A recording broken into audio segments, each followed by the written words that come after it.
दोस्तों, मैं मोइनुद्दीन, आप देख रहे हैं जनता की आवाज़ 007। आज यहाँ कैथवलिया में एक प्रधान पैलेस है, वहाँ मैं यहाँ आया और मेरे आने का कारण जो है, पीछे आप देख रहे हैं कि संवाद गोष्ठी, विषय हमारा समाज हमारी जिम्मेदारी। आज विभिन्न कालों से गुजरता हुआ कैसे यहाँ तक पहुँचा है और समाज की इस समय क्या विसंगतियाँ हैं जिसके लिए हम चिंतित हैं और यहाँ बैठे हैं। इसमें दो राय नहीं कि समाज की पहचान विभिन्न धार्मिक समुदायों से भी होती है, विभिन्न आर्थिक समुदायों से भी होती है और विभिन्न सांस्कृतिक समुदायों से भी होती है।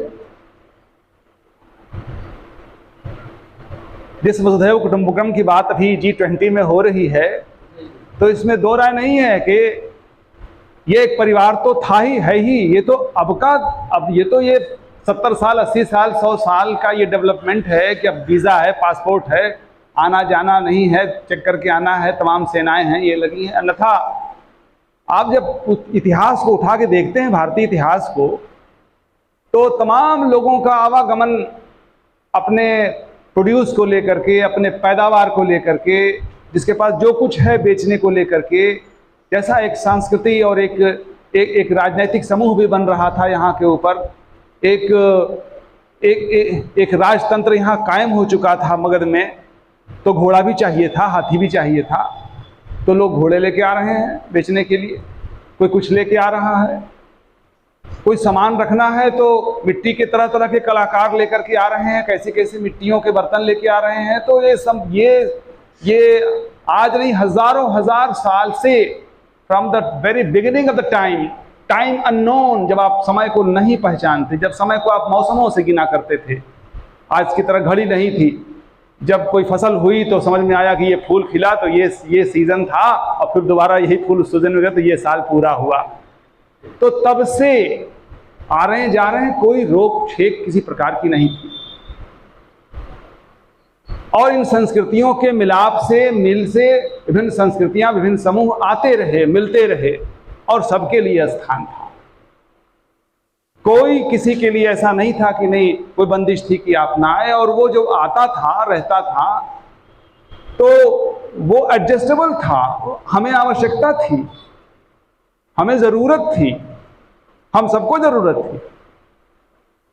और कुछ वह अपने साथ अपनी योग्यताएं लेकर के आता था, अपने हुनर लेकर के आता था, और कुछ यहां से लेकर के भी जाता था। पारस्परिक संयोग वियोग से कुछ चीजें, अन्योन्य क्रिया से कुछ चीजें हम सीखते सिखाते थे, होते हवाते सभ्यता यहां तक आज जहां हम खड़े हैं। फिर बीच बीच में जब आप अध्ययन करेंगे तो पाएंगे कि तमाम ऐसे राजतंत्र भी कायम होते रहे, आते रहे, और उनकी अपनी आर्थिक और सांस्कृतिक पहचान थी।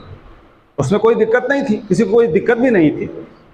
अपना एक फ्यूडल सिस्टम था, एक फ्यूडल सिस्टम बनाया उन्होंने कि किस प्रकार से हम कर लेंगे, किस प्रकार से हम शासन करेंगे, कौन कौन कहाँ एडजस्ट होगा, कौन किसका प्रांत होगा, किस प्रांत का कोई गवर्नर होगा, उसके यहाँ कैसे दी जाएगी, उपज का क्या होगा, कैसी उपज होगी, किस प्रकार से आएंगे। तो ये तमाम चीज़ें चलती रहीं। लेकिन जो यहाँ पे आया, मोटा हिसाब ये देखा जाता है कि उस समय जो भी आता रहा, या जो लोग यहाँ शासन करते रहे, जैसा भी करते रहे, लेकिन यहाँ की धरती से कुछ ले के नहीं गए।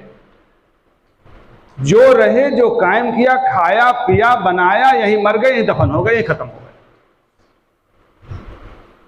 सामाजिक विसंगतियां जब शुरू होती हैं, तब जब सुदूर देशों से समुद्र पार करके जब कुछ लोग आते हैं और उनकी संस्कृति की व्यापारिक संस्कृति होती है, वह व्यापार के उद्देश्य से आते हैं, और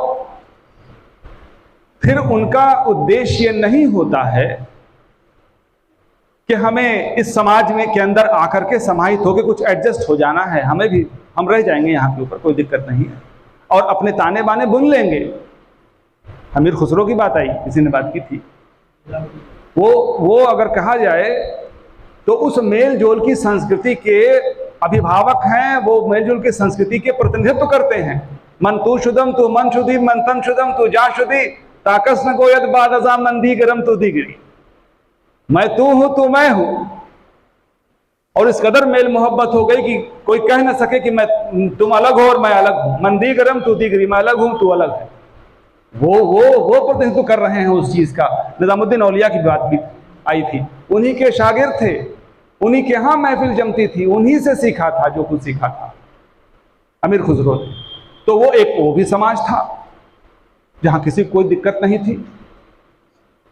और अगर सृजन के दृष्टि से देखा जाए अमीर खुसरो, वास्तव में देखता हूं, अभी तो बात चल गई तो मैं चर्चा करी, बहुत सी बातें हो गई हैं, कि अगर सृजन की दृष्टि से देखा जाए, क्रिएटिविटी की दृष्टि से देखा जाए, तो व्यक्ति भजन भी लिख रहे हैं, गा रहे हैं, वह फारसी में भी वो लिख रहे हैं, शेर व शायरी कर रहे हैं, जिसको आज ईरान भी मानता है कि हमारा शायर है। मतलब उसकी जुबान में आज ईरान जो देश है वो भी मानता है कि अगर कोई स्टैंडर्ड है कहीं किसी का फारसी जुबान के अंदर तो अमीर खुसरो हैं। जिस प्रकार की रचना वो कर रहे हैं, वह व्यक्ति संगीत भी दे रहा है।